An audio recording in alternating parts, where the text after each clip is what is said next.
Feature Friday. The freshest. Alright, so moving on to our next discovery, new adventure, musically speaking, is Khaled and Didi. This is been really, really requested, and apparently this is more upbeat, but totally check out the lyrics too, so Sure. we have an insight in the lyrics too. Let's Khaled, I think. Didi. Khaled. Khaled Lyrics in English. Didi. Oh, translation. That's awesome. That the English translations are very popular. Ah, nice. Yeah, this is a very popular song. It actually has 21 million views Wow. on YouTube. Okay, Let's give it a go. watch. Let's see it. Ooh! Alright! This is party vibes!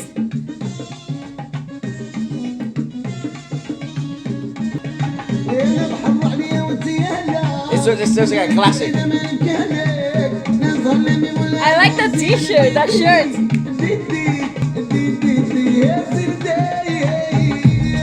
Oh my god, what the hell? Holy guacamole! What is that? The amount of influences in sound. What do you call that? That's a tambourine? Is it? It's not a tambourine. No, What do you it's- call that in a? It's very prevalent in the Middle East when it comes to a instrument. I think it's Middle Eastern.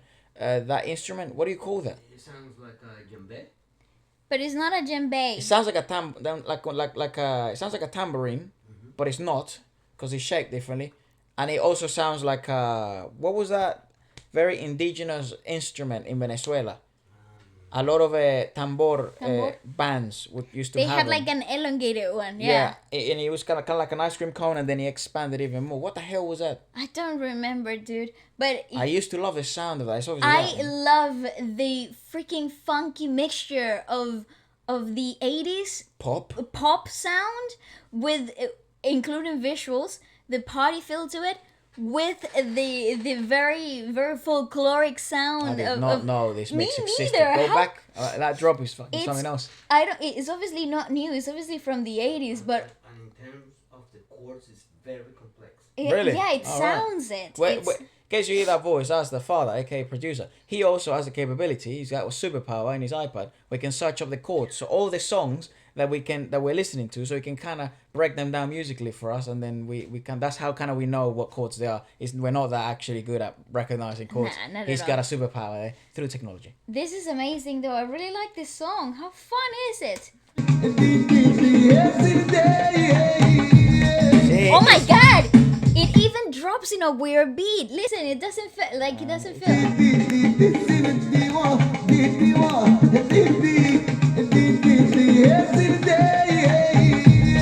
Yeah, it's just on the. Está volteado. It's on the offbeat. Never catches you off guard though. I know, it's dope. Yes to the chorus.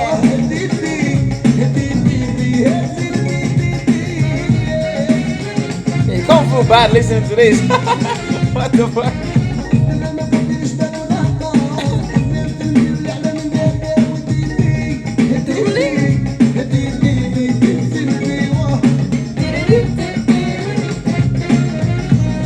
Bro, what a vibe, what the hell?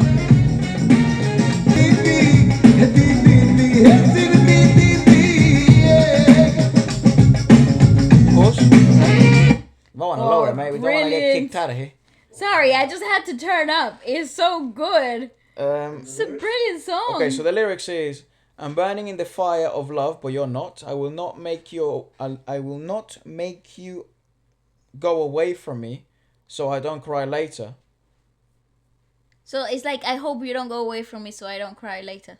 Oh, so this is a transliterate. So it's a translation and an explanation of it. Ah. So it says, take the beautiful girl away. Also, Didi means take. Ah, cool. Take the beautiful girl away. Take this beautiful girl away. I will not make you go away from me so I don't cry later. I will not make you go away from me so I don't ask about you later.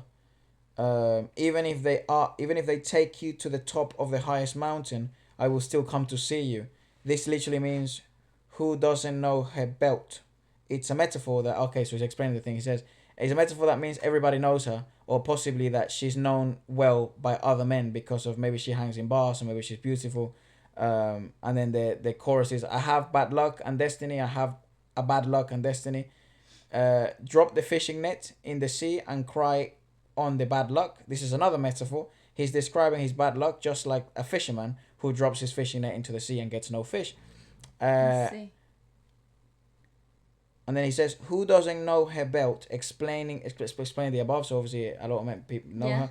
He's talking to the taxi driver, but I'm not sure. So he's talking to different characters. Yeah. Right. So this is very, very complex. Bloody hell.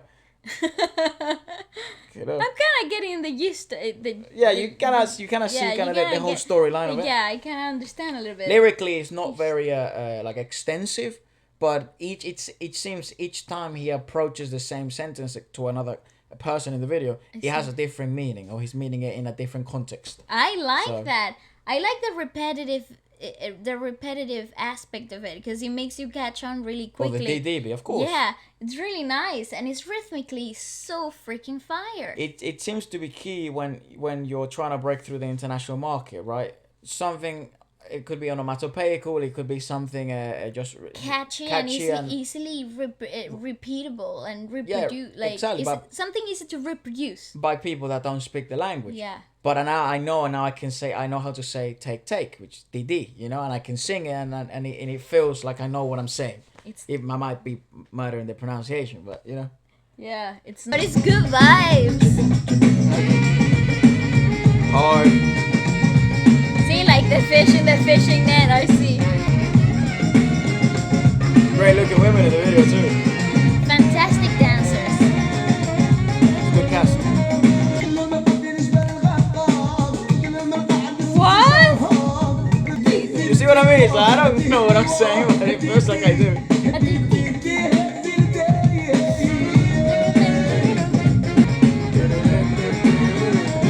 Oh, that metal section is brilliant.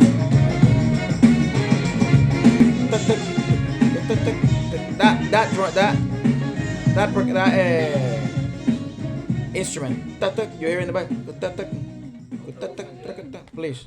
But that song was released in 1992. 1992. Oh, it just has people did such say that it was like a what do you call it, like a classic type thing. Yeah, it just has such a strong 80s feel to me. I don't know why. Well, the fashion. What was the woman wearing? You never see that anymore. You also in 90s. Like leg warmers and stuff. Yeah, leg warmer, but on your forearm.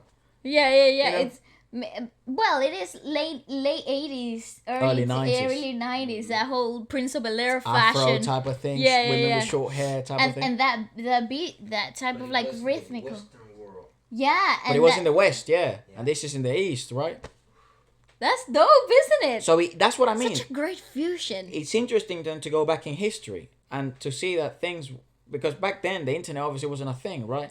So it's interesting how influences passed and traveled across seas and countries, or maybe they weren't as just Americanized. Maybe they came from somewhere else. That's right. But now is only the time where we really know, and everyone can find out where all these sounds and all these trends that became maybe big in America, in Europe, where did they come from? I've always asked that, and I think the world and music just feeds off of each other. Yeah. And it's cyclical, and it comes back, and people take from here and take from there and make a fusion like this and create something totally new and different, and that's the beauty of music. I think music naturally it has this capability. It has so much intrinsic value in itself that it doesn't matter language, race, culture, country. People can find value just because it's music in it, because melody and chords and how it makes you feel and rhythms have this such impact in humans, and hence why this idea of Feature Friday. I hope that someone can also listen to new sounds and maybe inspire other music through listening to a song on the podcast and things like that, because it really doesn't matter with music. It's one of those peculiar things that I think everyone agrees, that it doesn't matter language, race, religion, culture, country, anything. Yeah. Because it's music. And it's something so universal that everybody feels aligned to. And it is a peculiar thing, but what a magical experience it is. I adore that. That was brilliant.